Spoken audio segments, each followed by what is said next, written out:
ये तेरा कोई यज्ञ नहीं है, ये तो फिर अधर्म कर रहा है। तो बोले शंकर भगवान की, या तो ऐसा करे कि शीघ्र जाकर के भोलेनाथ जी के पास पहुंच करके अपने भूल के लिए उनसे क्षमा मांग, उनके चरणों में जाकर के गिर जा, और उसके उपरांत बड़े ही आदर सत्कार से निमंत्रण दे और उनको अपने साथ लेकर के इस यज्ञ में आ,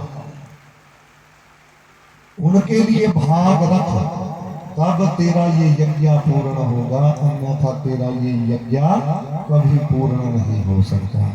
और यदि तू ऐसा नहीं करेगा तो फिर ये तू यज्ञ नहीं कर रहा है, तो ये तो तू अधर्म कर रहा है। भाई जनों, जब समझाया तो देखिए दक्ष ने मना कर दिया कि हे दधीची, मेरा ये यज्ञ शिव के बिना होगा, ना मैं शिव को बुलाऊंगा, मैं शिव के लिए भाग रखूंगा,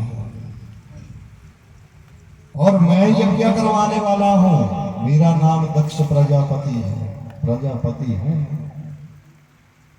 और मैं यज्ञ कर रहा हूं। ये मेरे ऊपर निर्भर करता है कि मैं किसे अपने यज्ञ में बुलाऊं, किसे ना बुलाऊं।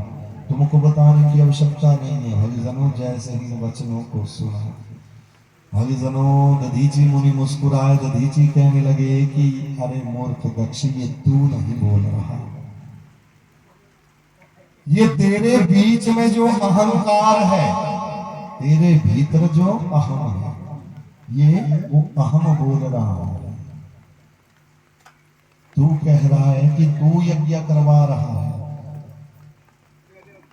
और तू जिसको चाहेगा उसको यज्ञ में बुलाएगा, जिसको तू नहीं चाहेगा उसको नहीं बुलाएगा। अच्छी बात है दक्ष, किंतु मेरा काम था समझाना कि तेरा ये यज्ञ पूर्ण हो जाए, इसलिए मैंने तुझको समझाया।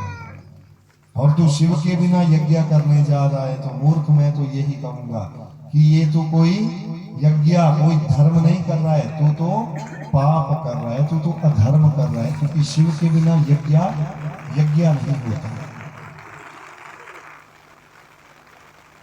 और जहां पर शिव नहीं, वहां पर हमारा भी क्या काम है।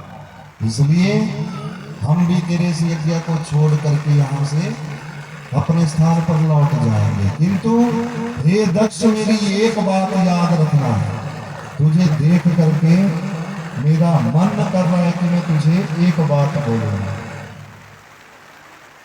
किसी ने बिल्कुल सत्य कहा है कि विनाश वाले विपरीत बुद्धि। जब किसी के विनाश का समय समीप आता है, अंत का समय समीप आता है, तो सबसे पहले उसकी मति भ्रष्ट होती है, उसकी बुद्धि पलट जाती है। और यही हाल इस समय तेरा है। यदि तू मेरे वचनों को मान लेता और अपने भूल के लिए शिव के पास जाकर के क्षमा मांगता और उनको बुलाता, तो मैं जानता हूं शिव, ऐसा कभी नहीं हो सकता था कि शिव तुम्हें क्षमा ना करते और शिव यहां ना आते। वो आते, किंतु तुम्हारे बीच में तो बहुत अहंकार भरा हुआ है। इसलिए याद रख, ये तू यज्ञ नहीं कर रहा है, ये तू अधर्म कर रहा है। और इतना कह करके दधीची मुनि वहां से चले गए अपने सेवकों सहित।